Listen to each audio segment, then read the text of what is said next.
Halo semuanya, kembali lagi bersama gue Siang dan terima kasih telah mampir ke channel ini. Musim summer 2021 sudah berjalan dan sepertinya anime-anime bagus sudah pada tayang semua. Bahkan sudah ada anime yang sampai 3 episode dan rata-rata yang rilis itu 2 hingga 3 episode.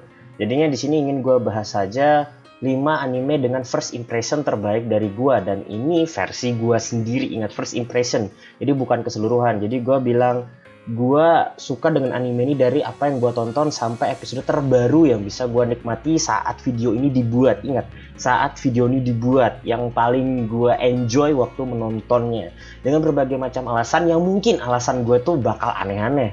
Jadi di sini gak bisa gue sebut rekomendasi, tapi kalau lu merasa cocok dengan apa yang gue omongin, lu silahkan menonton animenya aja. Oke ya. Jadi anime kali ini tuh rilisnya 177 anime. Sebenarnya 177 anime ini nggak semuanya anime yang rilis musim ini. Ada juga anime yang masih lanjutan dari musim-musim selanjutnya. Musim-musim kemarin kok, musim-musim selanjutnya. Ngawur ya gue ngomongnya ya. Oke ya, sedikit informasi aja, gue menonton 35 hingga 40-an judul, jadi sekitar 40-an judul yang gue tonton di musim ini. Itu tidak termasuk anime musim kemarin seperti Fumetsu, Tokyo Revengers ya, jadi itu nggak masuk hitungan karena itu masuk hitungannya musim kemarin. Dan kalau musim ini tuh nggak semuanya anime keluaran dari Jepang, ada juga donghua atau anime keluaran dari Cina yang gue nikmatin. Tapi untuk video kali ini gue hanya ingin membahas anime-anime Jepang aja gitu ya. Jadi bisa dipahami ya, anime Jepang yang rilis summer 2021 non sequel. Jadi kalau ditanya nanti kenapa ketika pembahasan gua nggak ada Tensura, pembahasan gua nggak ada apalagi Otome ga Flag, itu karena gua di sini pure hanya membahas anime yang tayang musim ini dan bukan sequel. Jadi bisa dipahami teman-teman ya. Oke, lanjut aja ke anime pertama yang first impression yang menurut gua salah satu yang terbaik, yaitu adalah Tante wa Mushindeiru. Ya, ini adalah anime jualan waifu tersukses musim ini. Ya, bisa gue bilang tersukses.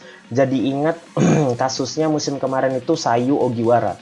Sukses banget gitu. Dan sekarang itu ada Siesta dan sukses banget juga.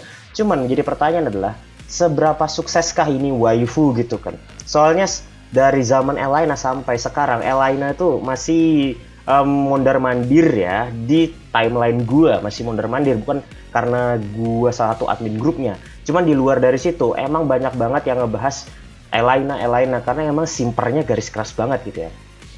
Dan Sayu Ogiwara juga gitu, di awal emang simpernya itu keras-keras gitu kan, tapi makin sini udah nggak keras lagi gitu. Dan untuk Siesta dari Tante wa Mushindeiru itu nggak ada keras-kerasnya gitu, jadi emang mereka nge-pure tuh sim santuy gitu kan. Gua nggak tahu kedepannya gitu kan, jangan jadi kayak waifu war Niseko yang sangat bersejarah itu. Alasan terbaik kenapa gua menikmati anime ini adalah karena kualitas visual dan desain karakter. Ya, dua itu aja yang pernah gua bahas di video review first impression gua kemarin. Alasannya adalah karena satu, kualitas visualnya yang sangat luar biasa. Kedua adalah desain karakter yang menyenangkan mata. Mungkin dari beberapa yang gua baca dari komiknya itu sedikit banyak banget perbedaan alur cerita, tapi gua enjoy karena banyaknya perbedaan gua semakin menikmati menonton ini anime gitu kan.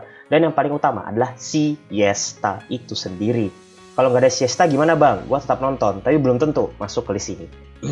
Berikutnya, Megami Niryo Noriyobukukun. Sebenarnya gue udah baca komiknya ya, dan gue menikmati banget, enjoy banget baca komiknya gitu. Cuman alasan terbesar karena gue ingin menonton anime ini dan terus lanjut dan menjadi first impression terbaik gue di musim kali ini adalah karena tetek gitu, opai gitu.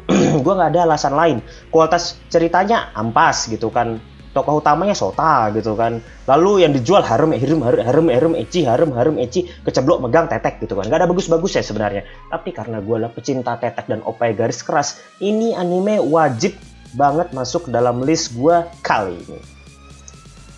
Berikutnya, Higurashi no Naka Koroni Sotsu. Jadi bagi yang nggak tahu, ini adalah lanjutan dari Higurashi no Naka Koroni Go ya. Kalau gue lihat dari ini sumber, dan gue sangat enjoy banget menikmati ini anime. Kualitas ceritanya itu bener-bener good job gitu kan. Gue jadi inget kasusnya itu loh, kasusnya Fruit Basket yang remake-annya itu luar biasa. Dan emang sih dari komiknya Higurashi itu termasuk top, bukan komik sih, novelnya nggak salah ya. Novel apa komik? Iya, visual novel ya. Gue ingat ada gamenya. Gamenya itu bener-bener di zamannya itu lama banget ya, sekitar tahun 2010-an. Itu orang-orang ngebahas Higurashi gitu kan. Karena waktu itu kan anime tema psikopat seperti Shuffle dan Higurashi itu kan jarang-jarang gitu ya. Tapi adaptasinya sebenarnya di tahun 2006 tuh nggak jelek-jelek banget. Jadi gue merasa yang paling penting dari adaptasinya ini adalah diadaptasi sampai selesai. Semoga sesukses Fruit Basket. Oke. Dan yang paling penting adalah ceritanya yang bener-bener bikin gue mind blowing, nggak bisa gue tebak, dan gue tuh sange untuk lanjutan please lanjutan episode terbarunya please seperti itu. Gue enjoy dan juga deg-degan nonton nih anime, dan itu membawa atmosfer yang sangat luar biasa saat gue menikmati sebuah anime yang telah hilang selama ini. Terakhir kali gue deg-degan dan juga enjoyable banget nonton anime ini ketika Shingeki no Kyojin season 3 part 2, yang dimana itu menjadi salah satu season Shingeki no Kyojin terbaik yang pernah gue tonton. Berikutnya, Vanitas no Carte. Ya, sebenarnya gue nggak tahu seberapa banyak dari lu semua nonton nih anime gitu. Karena menurut gue ini anime termasuk underrated di musim ini.